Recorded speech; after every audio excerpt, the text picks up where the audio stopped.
বাবার সাথে প্রায় ঘন্টা খানেক ব্যাংকে বসে আছি। খুব বিরক্ত হচ্ছি। যত না নিজের ওপর তার চেয়ে বেশি বাবার ওপর। রাগ করেই বললাম, বাবা, কতবার বলেছি অনলাইন ব্যাংকিংটা শেখো।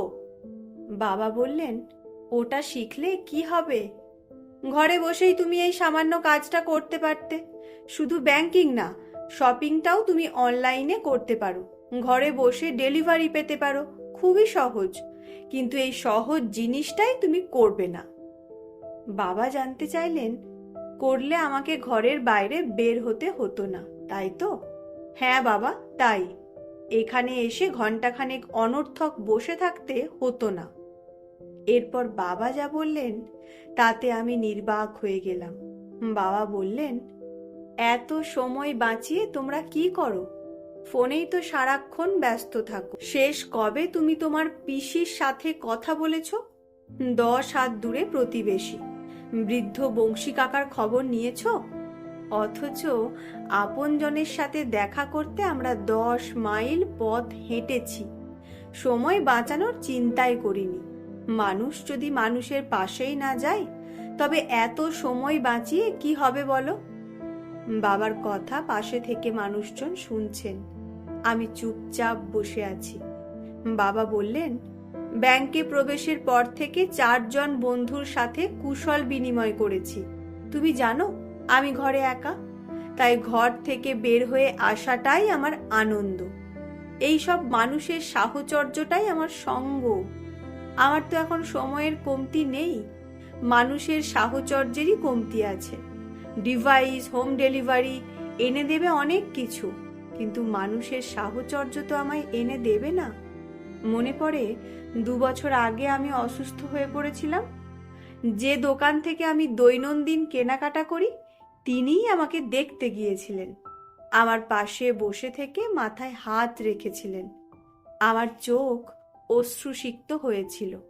তোমার ডিভাইস বড়জোর একটা যান্ত্রিক ইমেল পাঠাবে, কিন্তু আমার পাশে বসে থেকে চোখের জল তো মুছে দেবে না, বরং মনের কষ্ট আরো বাড়াবে, তাই না? চোখের জল মুছে দেওয়ার মতো কোনো ডিভাইস কি তৈরি হয়েছে? সকালে হাঁটতে গিয়ে তোমার মা পড়ে গিয়েছিলেন। কে তাকে ঘরে পৌঁছে দিয়েছিল?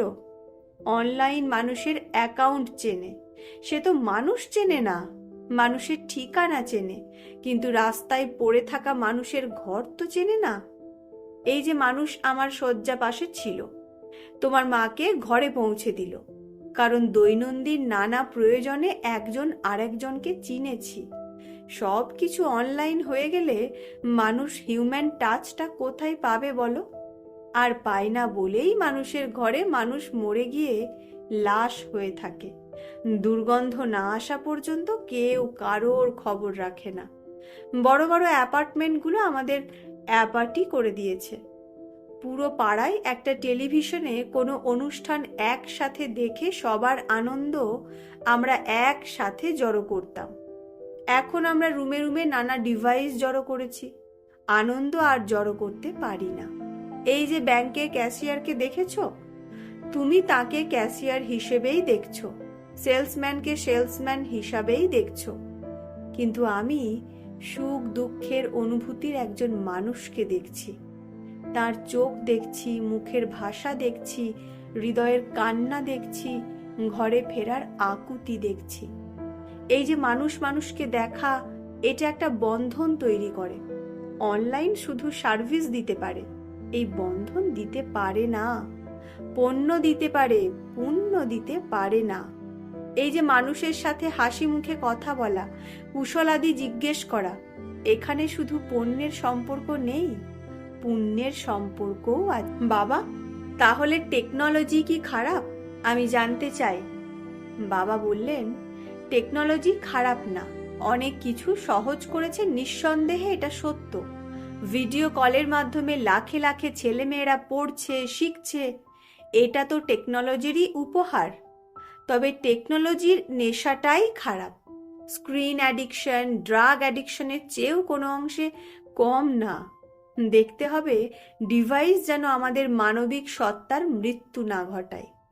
আমরা যেন টেকনোলজির দাসে পরিণত না হই।